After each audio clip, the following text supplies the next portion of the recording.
So, my name is Ostręga, and I hold a PhD in cognitive behavioral psychology. What that means is I spend a lot of my time embracing curiosity, with curiosity really being at the center of who I am and everything I've done so far. I love learning, and I love studying, but I also love telling people how to expand their minds and embrace what that means for them. So today I hope to inspire you to embrace uncertainty, especially in this brand new age of information we're in right now. So how did it all start for me?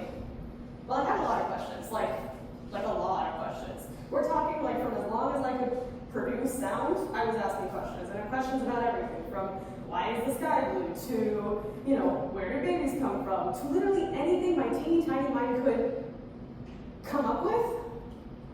I was running to my parents to ask them questions. In fact, Mom, thank you so much. You're in the audience right now. She faced the burden of most of those questions, and it exhausted her and my dad because I just kept going. We're talking like 5-hour-long car rides to, somewhere up north, and I was asking questions. However much my parents did try, and they did, to answer all of my many questions and guide me through learning at that stage of my life, the truth was, they didn't have all the answers. And this was my face when I realized that they couldn't answer all my questions. And there was a limit to how much I was going to be able to learn from my parents, which was okay, because I soon learned that there were other ways to discover answers. When I started school, I was able to learn answers from my teachers and instructors, and eventually professors, who through the knowledge that they had gained in their life, were able to teach me incredible things.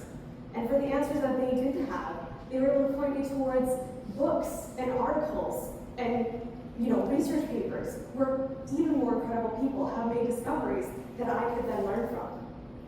And when those questions could not be answered, the ones that I was gaining from the research papers or from the incredible professors I was learning from, I learned that the scientific method gave me the power to ask my own questions. And I could design my own research protocols and engage my own interests and come up with these questions myself. And that's where my passion for learning really started to flourish and where I discovered that I could continue to find answers. But that was only one type of learning, right? Like that's only academic learning, that's only learning in a classroom, that's only learning from books and essays and exams. There's another part of learning that's so integral to the people that we are, and that's experiential learning. And when we're young, that starts pretty small, right? It starts with our parents, our grandparents, our siblings, our caregivers, the people who raise us to be the incredible people we are. And as we get a little bit older, we start to learn from our friends. We start to learn from our neighbors, our classmates, our teachers, our teammates, our coaches, our colleagues, eventually our boyfriends, girlfriends, partners, husbands, and wives. And we continue to learn from the elders, the youth in our community, and that learning never really stops with the networks we develop. And that's how we start to build our networks. What's becoming interesting right now is that our networks aren't just restricted to the people that we interact with in an everyday capacity. We've also got social media and Google. So you've got all this network that exists just at the touch of your fingertips.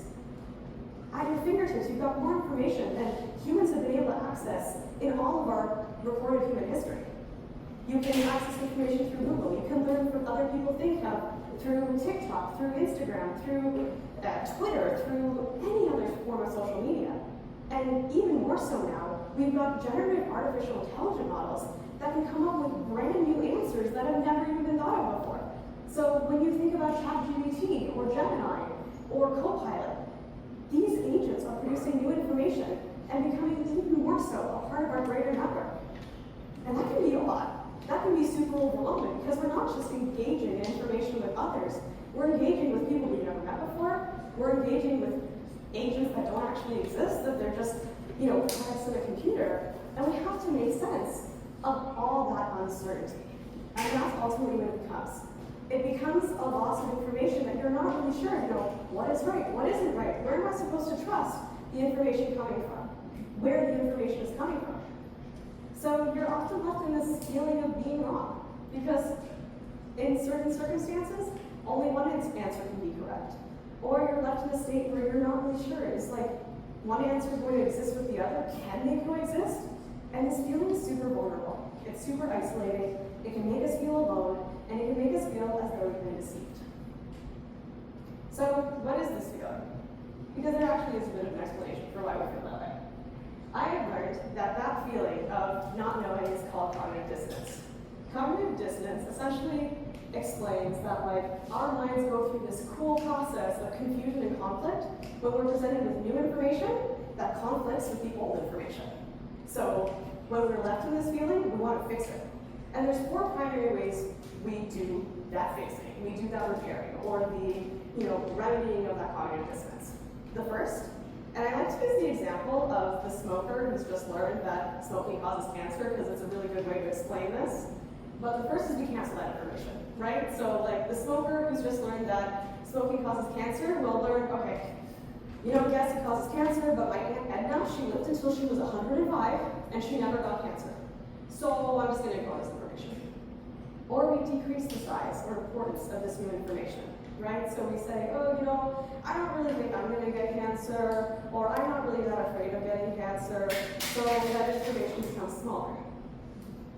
And the third way we can reduce this information while still protecting ourselves, protecting the way we feel about ourselves, protecting our self-esteem, is by increasing the importance of that first piece of information. And that's to say, without smoking, I'm really not a safe person. I'm really not somebody anybody wants to be around. It protects me to be who I am. And these are all ways that help us protect who we are. The most difficult way to reduce cognitive dissonance is to change your mindset, is to change the way you think about that confusion. So in the example of the smoker, they have to think, I really don't want to get cancer. And yes, smoking is important to me, but my life is more important. So they stop smoking. Or they change the way that they think about smoking. And there are so many different instances in your life where you're going to be left with this confusion, and you have to find a way to remedy it. So, your best friend might tell you, my favorite food is pasta. You have to try pasta. It's incredible. But your parents are like, no, sushi's it. Sushi's the favorite food. And you're like, I don't know, what's my favorite food going to be? The cool thing about a situation like that is that both can coexist. Pasta and sushi can both be your favorite food, and that's great. And there are instances where, yes, there isn't going to be one answer is better than the other, and you have to choose which answer is wrong or right. And existing in that is okay. Existing in that discomfort for a little bit to learn what answer is better than the other is important in the entire learning process. So, you have to make a choice. And I encourage you to make the choice to feel uncomfortable. So as a scientist, part of my job, especially in the life sciences where you can't really come up with proofs, right? In mathematics and in physics, there are definitive answers, right? You can create a formula and come up with a proof for that formula. In psychology and biopsychology, you can only really provide enough evidence that you're not wrong. So throughout my entire learning process, I spent the bulk of that journey, especially as I got closer to that PhD, realizing that, okay, my job is to make sure that I'm not wrong. So you have to try to prove that you are wrong. And you do that over and over and over again. And that's pretty debilitating. From a self-esteem perspective, you kind of feel alone and isolated in that because you're constantly having to prove that you are wrong. And then one day, when you finally find enough evidence that you're pretty sure you're not wrong, that's when you've made a discovery. And that's taking. So every act of conscious learning requires the willingness to suffer injury to one's self-esteem. This is why young children, before they are aware of their own self-importance, learn so easily. This quote by Thomas Schatz really represents that vulnerability we need as we approach learning.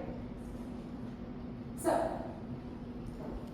we learn from the moment we are in utero. We have evidence that we are absorbing information from the sound of our mother's womb up until the second we die.